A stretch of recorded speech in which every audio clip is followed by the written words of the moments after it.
Were few and far between at Bourneview Park. Glenavon were the livelier, like here when Stephen McBride whipped in the cross. Raymond McCoy just couldn't get there. Then a mistake by George Gibson let McCoy in, but keeper Stephen Eaches blocked and the danger was cleared. The best Bangor could muster was Jack Murphy's surging run, but the blue shirts crowded him out in the end. Glenavon were still making the running in the second half, and when Kel McDermott's strong challenge set up the ever-dangerous McCoy, he fired just wide. Goal number 1 came in 61 minutes. McBride's corner, Eaches didn't come, and Dean McCulloch popped up for his first goal of the season. A short time later, McBride's cross caused Bangor all sorts of problems, but Glenn Ferguson could only find the side netting. 10 minutes from time, a spectacular Stephen McBride goal sealed it, the ball flying in for his 35th of the season. 2-0 Glenavon, but certainly not a cup tie to remember. Meanwhile, on that march to another league title, mid-Ulster rivals Glenavon certainly did put it down a neighbourly favourite the weekend, holding chasing Glentoran to a draw.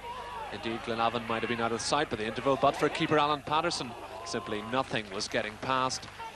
And after Raymond McCoy had made the Glentoran defence dizzy and teed Brian Kennedy up for the drive, this was a masterly save at the post. Patterson was also up to this effort from Glenn Ferguson, and this from the influential McCoy from close range just before half-time. The crowd wondered if a goal would ever come. When it did, Glentoran seized it against the run of play. Keeper Robbie Beck was left stranded. Gary Hillis accepted gratefully. 1-0 to Glentoran on 54 minutes. 12 minutes later, Glenavon were back on terms. McCoy floated in the cross. Ferguson rose highest. And finally, it was above and beyond Patterson. And Glenavon won, Glentoran won, was the way it stayed. Glenavon, looking to the Irish Cup to save a disappointing season, had an easier time against Ballyclare comrades. Stevie McBride was in devastating form, and just before the break, his cross-come shot forced defender James Kirk to score at the wrong end. Then halfway through the second half, it was McBride the destroyer again. This time a cross from Conville was met with precision by the big number 10. How simple it looked.